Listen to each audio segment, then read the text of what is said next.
नमस्कार आप सभी को। आज बात करते हैं डब्ल्यूएचओ की।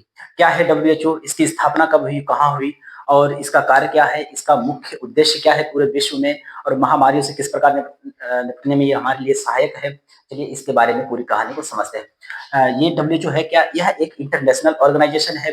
यह अंतर्राष्ट्रीय संगठन है जिसका पूरा नाम है World Health Organization. World Health Organization organization विश्व स्वास्थ्य संगठन। यानी इसके नाम से ही पता लगता है कि ये भारत का ही नहीं बल्कि पूरे पृथ्वी पर जितने भी देश हैं यानी पूरे विश्व के स्वास्थ्य का ख्याल रखते हैं। विश्व स्वास्थ्य संगठन।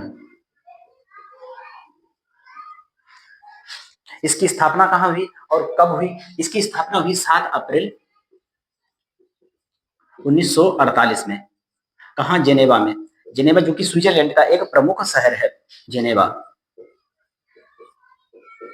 स्विट्जरलैंड।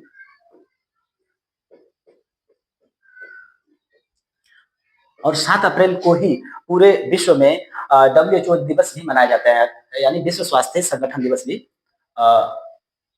विश्व स्वास्थ्य दिवस भी 7 अप्रैल को मनाया जाता है। इसका उद्देश्य क्या है? इसका उद्देश्य है कि पूरी दुनिया में जहाँ-जहाँ भी लोग बीमारी से पीड़ित हैं, यानी पूरे जहाँ साफ पानी की सुविधा नहीं है, पौष्टिक भोजन की सुविधा नहीं है, यानी महामारियों से निपटने के लिए वो सक्षम नहीं है, तो वहाँ पर ये डब्ल्यूएचओ अपने पैसों से लोगों की मदद करता है, यानी साफ पानी की सुविधा, पौष्टिक भोजन,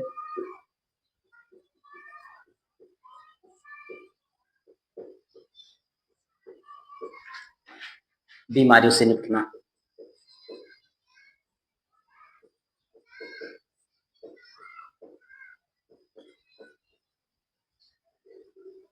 इन सब में ये मदद करता है, सरकारों की मदद करता है। और महामारी में किस प्रकार की भूमिका निभाई इसने?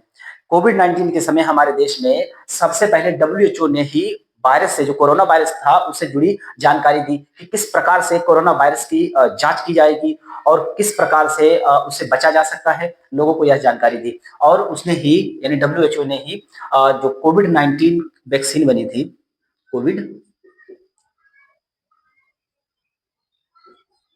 19 वैक्सीन जो थी, उसी के आधार पर बनाई गई थी। उसमें बहुत अच्छी भूमिका निभाई। और सदस्य देश कितने हैं? इसमें 194 सदस्य देश हैं जो कि इस संस्था को चलाने के लिए डोनेशन देते हैं, यानी पैसा देते हैं। इस इतने ही देश जब पैसा देते हैं तो बहुत से ऐसे देश हैं, यानी अफ्रीका कॉन्टिनेंट में ऐसे देश हैं जो कि बड़ी-बड़ी बीमारियों से निपटने के लिए सक्षम नहीं हैं। तो ये डब्ल्यूएचओ अपने पैसे से वहाँ के लोगों की स्वास्थ्य की देखभाल करता है। यह कार्य क्या करते हैं? यह बीमारियों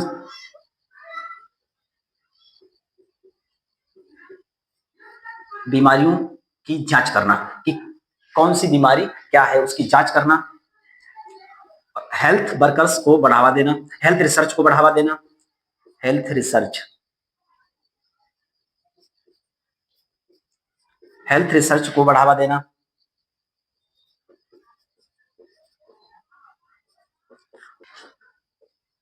हेल्थ वर्कर्स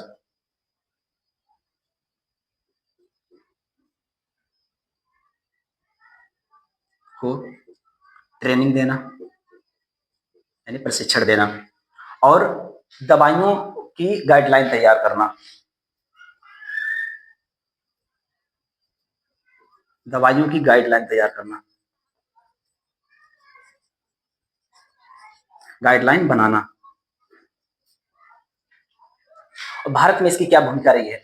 भारत में इसकी बहुत ही पॉजिटिव भूमिका रही है, क्योंकि इसका सबसे बड़ा उद्देश्य है भारत को पोलियो मुक्त करना, भारत से पोलियो को पूरी तरह से खत्म कर देना।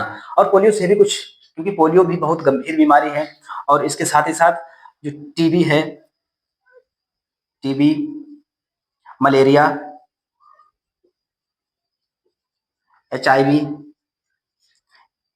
एड्स इत्यादि बड़ी से बड़ी समस्याएं, जो बीमारियां हैं, उनको पूरी तरह से भारत में खत्म कर देना, भारत से खत्म कर देना। और जो आयुष्मान स्कीम थी भारत में, आयुष्मान आयुष्मान भारत की जो स्कीम थी वो भी डब्ल्यूएचओ के ही आधार पर बनाई गई। ये रही डब्ल्यूएचओ से जुड़ी कुछ महत्वपूर्ण जानकारी। और मेरा तो ये मानना है कि केवल और केवल जो स्वास्थ्य है वह दवाइयों से नहीं आता है। उसके लिए जागरूकता और एकजुटता होनी बहुत जरूरी है। आप अपने स्वास्थ्य के जिम्मेदार खुद होते हैं। 24 घंटे में आप ऐसा 10 मिनट या 20 मिनट ऐसे निश्चित कीजिए जिससे कि आप अपने ही शरीर पर वो 10-20 मिनट खर्च कर सकें। क्योंकि जब हम व्यायाम करते हैं, योगा करते हैं तो उससे हमारे जो स्वास्थ्य है पूरी तरह से हम हमारा शरीर पूरी तरह से स्वस्थ रहेगा। मिलते हैं नेक्स्ट वीडियो में, तब तक के लिए जय हिंद।